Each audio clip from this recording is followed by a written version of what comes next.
Now it's John Evanson for Fulham. Played inside for Marsh. Looking around, seeing who he can pick up. Decides to go in. Oh my goodness, what a goal! Oh, what a tremendous goal by Marsh!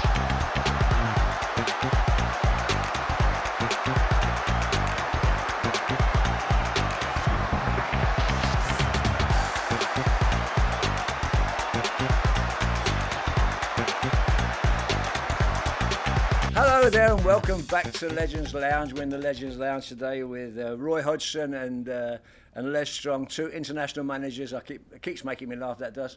We never found out why Les was international manager, by the way, but maybe we'll get to that in a little bit. But welcome back. Here we are at the Oxford Exchange in Tampa, Florida. And we're being sponsored today by Mad Dogs and Englishmen. Right after the show, me and Mark will be going for a pint of beer. But Mark, you said you had a question for Roy? I was just like, asking about Lulu, Ray Lewington, and I just wanted to just ask you briefly. I mean, how's he doing these days? Is he doing good? Do you keep in touch with him? Yeah, absolutely. Yeah, we see each other fairly often. I mean, we're going to a game together on Saturday. We're going to Fulham actually on Saturday, which we've done a few times. But we meet up for coffees, meet up for lunch, and speak on the phone. Of course, he's doing very well. Excellent. He's actually helping out Brentford at the moment because he didn't want official employment, but Keith Andrews has asked him to sort of chip in with his opinion, maybe go to a training session every now and again. He goes to the home games and then speaks to Keith and just shares a few of his thoughts on the game. So he's doing some mentoring, I suppose you'd call it, in that respect. So he's happy with that. That's fantastic. He's just had another knee operation, so both of his knees now, he's got two false knees now, so it took him a while to get over that, but he's still 100% recovered because it was only about 6 weeks ago he had the operation, but he's making very good progress and he's fine, and I'll tell him we've spoken together and I'm sure he'll be pleased to hear that you're doing well in Tampa. I'm having my knees done. I've got because Strongy has been telling me this, Roy, for must be 10 years now. Rodney, you got to have your knees done. And Tony Gale had his done, Strongy, didn't he? How'd that work out? Everyone that's had them done, Rodney, they've all said that they wish they'd done it years ago. You're a little bit of a scaredy cat, to be quite honest. I am a coward. I'll hold my hands up. I don't want to go under the injection. Anaesthesia. Well, it was a bit harsh, but anaesthesia, that's the word I was looking for, yeah. Let me ask you this question. Okay. Let me ask you this question because we are having fun. It is a fun show, but I want to ask you a question. Both of you, I want to ask you a question about something that's crept into football today. And as you will, do whatever you want to do with the question, okay? I always got, back in the day, in the early 90s, I got very upset, personally upset, by a journalist friend of mine who slaughtered Graham Taylor. At that time, he was the England manager, and he wrote for the Sun newspaper. This is all documented, so I'm not putting anything out there that we don't know. And I found it appalling treatment of Matt. And now today, we're seeing Roy and Les. We're seeing managers lose 3 games in a row, and it's sack the manager. You're getting sacked in the morning, and we're seeing it with Arne Slot lost a couple of games. He won the championship last year, and they're now saying slot out. What's your take on the modern media and the modern way it's going, guys? I think it's social media more than anything else. I think we've given everybody a voice. So where once upon a time the type of comments that are now coming up in social media are being happily picked up by the rest of the media. You might have heard in the pub after a game that, by the time the guys got home, had his dinner, it's all forgotten about, and you start, back to square one. I remember when I used to go to Palace. I mean, we were third division south and relegated to the 4th division during that period of time. And there was a guy who used to stand very close to us on the terracing, very close to the crossbar where I used to see as a young boy. Every time towards the end of the game, the Palace would be losing, he would once again shout out, "This is appalling. This is the last time you'll see me here. I can't come every week and watch this rubbish." And next week, who was the first person we saw? There he was once again. So he vented his anger. But now, of course, it's almost become accepted. That's what worries me more than anything else. Yeah. It's almost an acceptance that if you lose 3 or 4 games in a row, irrespective of your qualities as a manager, you should expect to be sacked. Because I don't quite know what the public expect anymore. I mean, I got a feeling in the past that we accepted defeats better than we do today. And the defeats do happen. You can't be expected to win every game. But unfortunately now that is the case. And I think your example with Liverpool is perfect. And of course what's happened to Postecoglou here and Potter, it's incredible really. So it's always been a difficult profession, but it's been made much, much harder with the passing years. Yeah, but follow up to that, Roy, and again for both of you. We saw recently where the chairman of Nottingham Forest goes down onto the field and starts berating his manager on the field. That can't work, can it? Ultimately, that sort of thing can't work. No, that's wrong completely. And managers, Roy, know more than us. You've got to be given a time. When you take over a team, you've taken over because they failed, generally. Yeah. And you can't turn that round in 6 games. You've got to be given time. And if you start, you're coming with different ideas of how the team plays. You've got to try and get the players to see if they can play that formation or the way you want them to play. And you've got to be given time. And I think the supporters have got to be a little bit patient, really, and give them time, Don't seem play the same sort of way, Marshy, don't they? Yeah, most managers. But it don't seem that way. It seems that everything's got to be now. It's got to be at this moment, and that kind of bothers me. I've got a question for all 3 of you as well. So as we count down to the World Cup, and part of our show is about that, because you 2 guys are on from London, and Mark's he's English, although I think he's an American citizen now. I am American citizen. We wanted to talk about England in our countdown to the World Cup. How do you guys see England's chances? The players in the team. How's the manager doing? All that sort of stuff. Well, I think you're best to answer that one, Roy. I'll follow up, of course. I think it ties a little bit with what I was thinking in the previous conversation. The game's about players. Managers don't win games per se. Players win games, and the quality of the players you have to work with is really that is the crucial element. Of course, the good managers will know how to deal with those players, will know how to get the best out of them, will know how to maybe gel them together. But at the end of the day, it's whether you've got the quality of players. And I think for the first time, well, not the first time, we had a generation or 2 not so long back who perhaps could have gone a bit further. But I think this generation can definitely go far because they don't have any limit. In the past, we might have had limits. The players might have been physically strong and good understanding of the game, but maybe not quite as technical as some of our European or South American counterparts. That's not the case anymore. Our players are maybe a bit gifted technically as the South Americans, let alone the other Europeans. Yeah.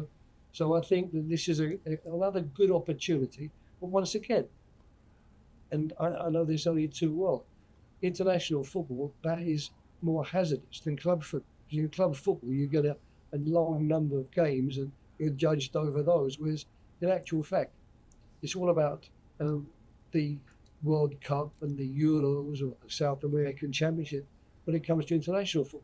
And they are knockout competitions. So that's like winning a cup, really.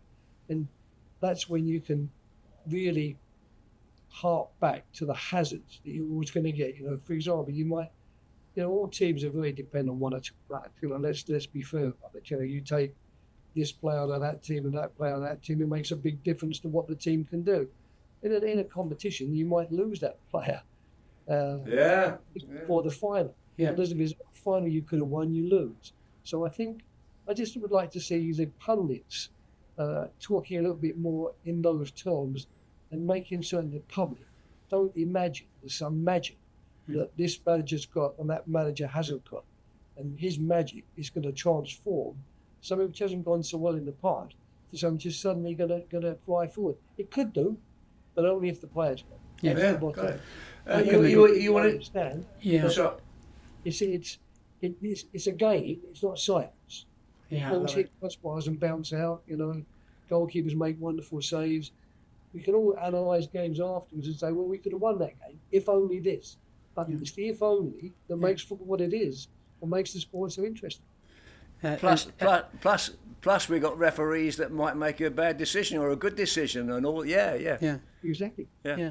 I think we've got as good a chance as any. We've got some great players in the team, but Roy. I mean, it must be hard to get a group of players together for such a short space of time and try and mould them into how you want them to play. So I think it's how the team adapts to the manager's formations or his ideas. But I think we've got as good a chance as any, as long as we perform on. And what about the Strong? What about the manager? The manager doing okay for you? I think he's doing fine. Yeah. He sort of he picks the right team for me every time. He's giving people a chance. I think he looks okay and as good as any. Who else would you put in? Mm. Well, it wasn't sort of a rhetorical question. It wasn't for you asking me back. I mean, it's. Who else would you put in? So you ain't going to change the manager now. He's doing a good job. Yeah. I only asked you. Easy group. Don't get defensive. I only asked you a question. Good, Mark. Good. All right. Well, you've always been like that. He's not at all provocative. But what I was going to ask you was, what happens if Harry Kane gets injured? Oh. Who do you play? Roy. I mean, who do you play? I mean, like, I'm a Tottenham supporter. I'll tell you that now. I've always been a Tottenham supporter, right? I also went to a '66 World Cup at White City Stadium, Uruguay versus France. But anyway, the bottom line is you've got to look at it and you've got to say to yourself, okay, I've got Harry Kane, my centre forward, who's been brilliant. What happens when you have to put in Solanke? I mean, I don't know who takes his place. I mean, the same things happened at Fulham. We've got two centre forwards and both have been injured, so now we have a problem of who do you put in. You have to swap the team around. You're not as effective, if you like. So, whoever he takes, the centre forward has got to be able to fill in for Kane. Yeah. To Mark's point, I think this is a question for Roy because. I mean, this is a little known fact, but Roy is the only international manager here at that level, right? So I think this is kind of a question for Roy. If we do have England does have a major injury to, let's say, Harry Kane, is it a thing, Roy, like maybe change the system, how do you handle that as an international manager? How do you handle that? I don't think the system per se is that vital. I think, the players are so malleable these days, they'll find their way around. I mean, England's problem might just be that there is an incredible abundance of talent in the midfield. It's going to be a very different job for him to choose. In the past, one of the things we perhaps have lacked is that inventive midfield player who can make things happen and produce chances. Here we've got people like Grealish and Foden not even getting a look in the team. Yeah. You've got enough. Well, I think the problem might lie at the back. If you've got injuries there, I don't know that our choice, if you like, is quite as vast at the back. And of course, Kane has proved himself to be the person who just scores goals. He scores them anywhere. We have a system. Yeah. And of course, if you lose that, it's a bit like that Argentina losing Messi. That's the type of thing that you're talking about. Mm-hmm. I don't know what they do. They could play with another centre forward because there's plenty of centre forwards around, or they're not, I don't think, Kane's calibre. Or they'd have to do a bit something perhaps like Pep Guardiola did when he was struggling to find a centre forward after Aguero and before Haaland, play just with very, very talented attacking midfielders and really spend a lot of time with your wide players because, England have got wide players who can go past people for fun. So it's going to be interesting. I mean, to be fair, if you were analysing other teams and asking the same question, I think you'd be coming up with the same answer. Yeah. If Spain have to lose this one, if Spain lose, I don't know, Pedri, for example, have they got someone of Pedri's calibre to go in his place? So I think most teams are pretty much in the same boat. Brilliant. Thanks so much, guys, for coming on. We're going to wrap it there, but before we wrap it, we're going to do something, including Mark as well, that wasn't really in our rundown, but I've just thought of it, so because it's interesting. If I was to take out, guys, and you as well, Mark, if I was to take out England and Spain, and this is being recorded, so we're going to play this back later, by the way. So you take out England, you take out Spain. Guys, who would be one of the teams or a couple of teams that you think could get to the final? I think you go with the old favourites, whether they're playing well or not at the moment. Germany, Italy, they always seem to come to the fore when there's a tournament, don't they? They're always there or thereabouts in the semi-finals. So one of those, I'll go with Germany, I think. Okay, Roy? France. I go France ahead of Germany. I think France have got some, really, really talented players. They've got a really good squad. But we don't know enough about, sitting here in England, we don't know enough about the South American side. It strays that when push comes to shove and the World Cup comes around, the South Americans, the Argentinians, they find a way. And I remember before the last World Cup, I said Argentina will win this one, but they did. And you got Brazil, you got Uruguay. So I think you're not going to go outside, if you like, the usual suspects. But it'd be interesting. In America, you will see a close hand. That was my first World Cup was in America in '94, which I remember quite fondly. Yeah, and also the conditions as well. You came here in '94. I remember Mexico playing Ireland, and the game kicks off at like noon, something like that. I mean, it's 100 degrees, and the game kicks off, and all of a sudden, the Irish guys, they're running up and down like they would in England, or in Ireland. They're running up and down like crazy, and then and you're sitting there and you can't sustain, you can't do that. You just can't do it. You can't play like that. Now, obviously, we've gotten over that hump now. Everybody knows what it's like to come into America in summertime and try and play football. You have to change. You've got to be able to change the way that you actually play. I think as well, Mark, I think I'm right in saying this, Roy, correct me if I'm wrong. I think Roy's team, Switzerland, I think they played in an indoor stadium as well. Am I right on that, Roy?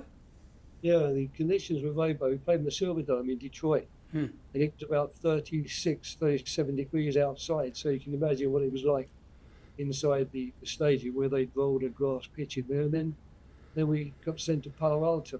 And they're like Mark saying, we played at midday against Colombia.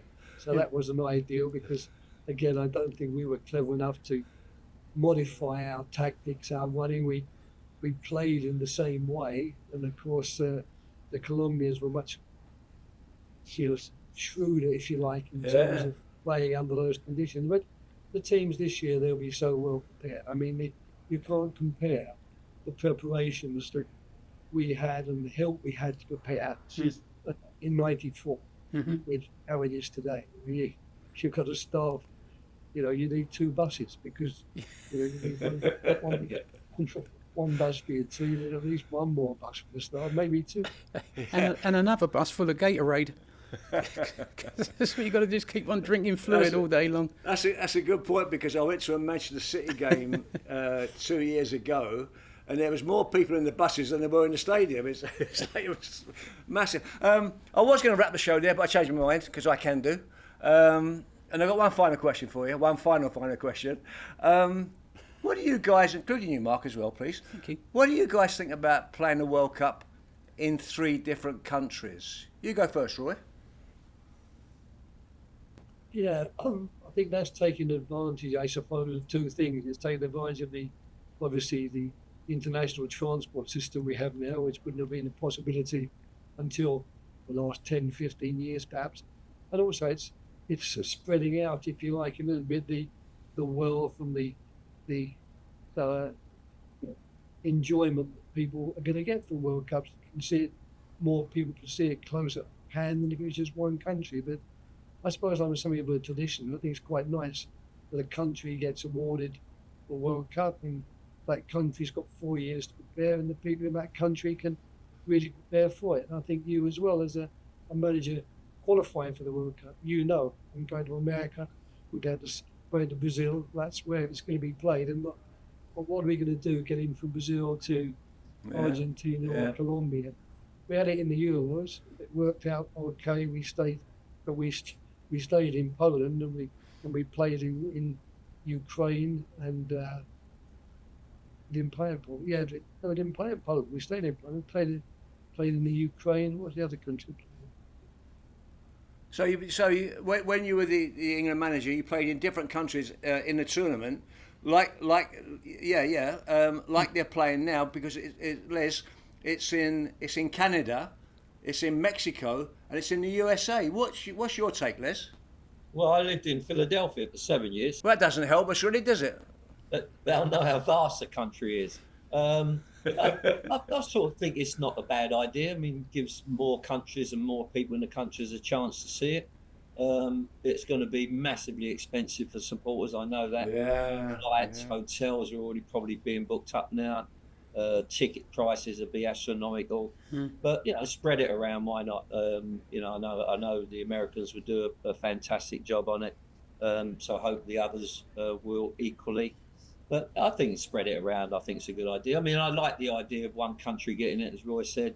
But, if they want to spread it around, fine. I mean, as you know, we've got, funny enough, for your American supporters, us at Fulham were owned by an American shade card who owns the Jacksonville Jaguars. We had Clint Dempsey at the game on last Saturday. Oh, yeah. Fans loved. This week, when Roy's going, we've got Brian McBride coming. And so we've got a massive amount of American supporters. So beautiful. Don't mind travelling, put it that way. Yeah, beautiful. That's kind of interesting, because I think going back to our time frame, the 70s and all that kind of stuff, people started migrating around the world. In 74 I went to South Africa to play for a little bit. But I think what's happening now is you look at the US national team, I'm not being disrespectful to the MLS, but everybody wants to get out and they want to play in Premier League, or they want to play in the Bundesliga, or they want to play, they want to play in these like big top leagues, and more power to them. I mean, they've got the ability, they've got the talent. My question is do they have the depth? And I'm talking about America now. Yeah. Even though you're playing offshore, and all this kind of stuff, you've got your right fullback is from America, isn't he? Yeah, we've got Anthony Robinson. Yeah. Previous to that, we had Tim Ream. Robinson's injured at the moment, or has been injured. Good player. Yeah. He'll do fantastically well for the USA. Previous to that, we had Tim Ream, Bocanegra, McBride, Dempsey. We got a good history of American players in. So I think they might do well, but Robinson is definitely a terrific player. Yeah. I think going forward, as we start getting closer to the World Cup and we start talking about, who are the favourites, I'm more interested in what players are you actually going to have. It's almost like a bit of a concern, because as you're going forward as an individual player, the closer you start getting to the World Cup, do you start pulling out of 50-50s and everybody wants to play, for your national, you want to play for your country, don't you? So, and this would be, a Roy question, as a manager, as you're watching games and you're watching your potential players that you're going to put in your squad, do they back out? I mean, do they take it, do they get stuck in? I mean, like Liverpool versus Everton as an example, massive game every year, don't matter where you are in the league. Do starting players know they've got a slot? International They know they've got a slot in the World Cup. I mean, do I just jump out of things, or do I go all in? I mean, how does that work, do you reckon? Well, I can answer that personally. Fulham got to the FA Cup final in 1975. I played in 11 games to get to Wembley, which is a record. We played 58 games that year. I played in 56 of them, and I got injured a week before the cup final. I didn't pull out of a tackle. It was just an accident, by the way. But it didn't cross my mind not to go full in, because I always think if you start to pull out, you're more than likely to get injured. So it's a difficult one, and I'm sure there'll be one or two will be a little bit cagey because you wouldn't want to miss out on the biggest tournament in the world. Final word with you, Roy. Final word.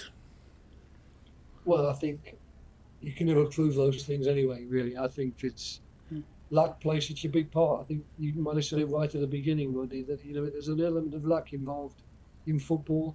And I think as a player, you hope desperately that your luck's going to hold out and that you're going to play as well at the end of the season and get your place in the national team for a World Cup without getting injured. But you never know. And it's,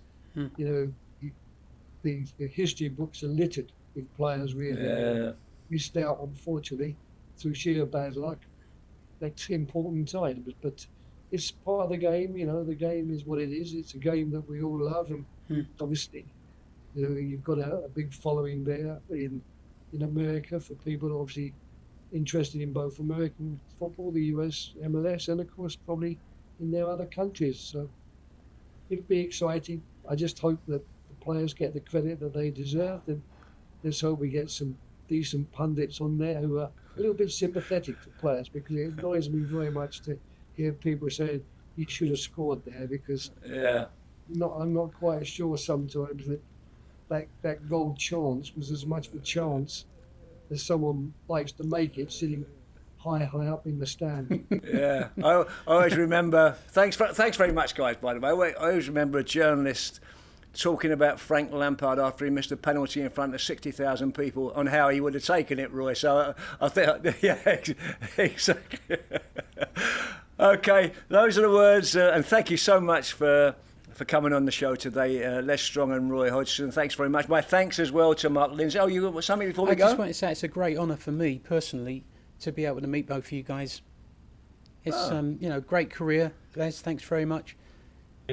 Contribution to Crystal Palace has been phenomenal over the years, and I still living in Croydon, Adderton, I still go to the games when I go home, and everybody loved you, mate. Back at Beautiful. How nice was that?